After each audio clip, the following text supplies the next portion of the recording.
তো এটা তো আসলে গোড়ার ব্যর্থতাটা হচ্ছে সরকার ওই যে জ্বালানি তেলের সিন্ডিকেটটা সামাল দিতে পারে না, এটাই সরকারের একটা বড় ব্যর্থতা শুরুতে। আসসালামু আলাইকুম। ওয়ালাইকুম আসসালাম, কেমন আছেন? আমি ডাক্তার লতিফ সিরাজি, রাজশাহীতে থাকি। এখানে আমার গ্রামের বাড়ি ঈদে আমি আসছি, আপনার সাথে দেখা হয়ে গেল, নিজেকে খুব ভাগ্যবান মনে করলাম। তো আমি একটু সামসায়িক বিষয়ে আপনার সাথে একটু কথা বলতে চাই। বর্তমান যে দেশের যে অবস্থা, এই যে আপনার নিত্য পণ্যের যে দাম যেটা যে হারে বাড়ছে আগের ইয়ারসিতে, সে বিষয়ে আপনাদের কোনো পদক্ষেপ আছে কিনা? না, আমরা তো হচ্ছে দেখবেন যে আমরা বিরোধী দলীয় জোট হিসেবে আমরা যারা কাজ করছি 11 দল, আমরা সংসদেও আমরা এটা নিয়ে কথা বলছি, বিরোধী দলীয় জোট, এবং আমরা বিভাগীয় কর্মসূচিও করছি।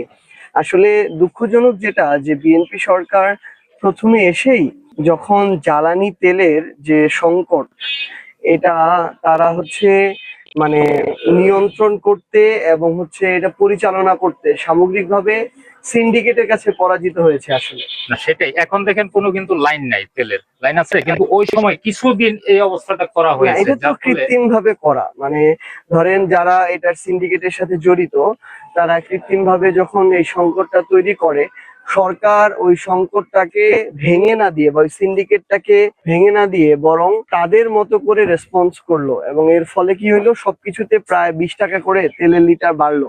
গ্রাম পর্যায়ে কিন্তু আরো বেশি। ধরেন সরকার অক্টেনের রেট নির্ধারণ করে 140 টাকা, আপনি খুচরা দোকানে কোথাও 140 টাকা পাবেন না, 150 টাকা এরকম গড়ে।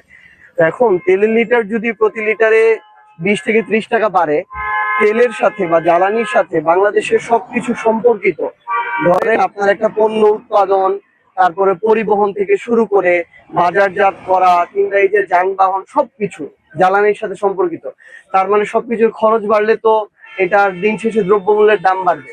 তাহলে সরকার যদি ওইটা নিয়ন্ত্রণ করতে পারতো, এই দামটা বাড়তো না, কিন্তু এখন এটা বাড়ছে। এখন আমি বলতে পারি না যে সরকারের কথাবার্তার সাথে আপনাদের কথাবার্তা একটু মিলে যাচ্ছে, ওরাও যে অজুহাত দিচ্ছে আপনারাও সেই একই কথা বলছেন। এটা তো অজুহাত না।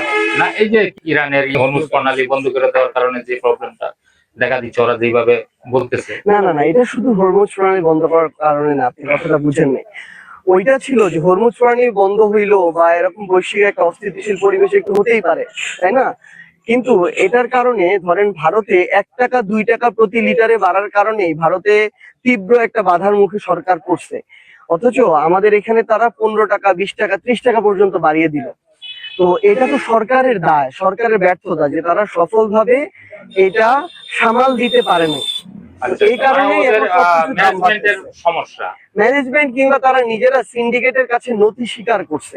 তেলের যে সিন্ডিকেট যেটা আছে ওইটার কাছে তারা ওটাকে সামাল দিতে পারে না। আসলে সামাল দিতে পারে না, এই যে অজুহাত অনেক টাকা কামিয়ে নিচ্ছে। না, এটা তো অজুহাত না, সামাল দিতে না পারা একটা ব্যর্থতা। আপনি বলছেন সামাল দিতে পারেন। হ্যাঁ, এবং বাকি যে নিত্য প্রয়োজনীয় যে দ্রব্যগুলো আপনার দেখেন, তেল থেকে শুরু করে হ্যাঁ বাকি যেগুলো আছে, সবজি, সাধারণত সবজি তো আমাদের এটা তো বিদেশ থেকে আসে না, এটা তো আমরা আবাদ করি, এগুলোও দাম।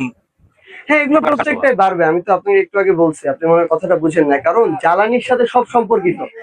ধরেন আপনি একটা সবজি, এই সবজিটা আপনি ধরেন তেঁতুলিয়াতে উৎপাদন করবেন, এখন সবজি উৎপাদনের জন্য আপনার সার কিনা লাগবে। জ্বালানি তেলের যেহেতু দাম বাড়ছে, জ্বালানি তেলের মধ্য দিয়ে তো এই কলকারখানা চলে সার উৎপাদন হয়, তাহলে সারের উৎপাদন খরচ বাড়ছে, তার মানে সারের দাম বাড়বে, কীটনাশকের দাম বাড়বে। আপনি যে জ্বালানি তেল ব্যবহার করে পানি দিবেন, ওই হচ্ছে পানি দেওয়ার তখন খরচ বেড়ে যাবে, কারণ জ্বালানি তেল ব্যবহার করতেছেন।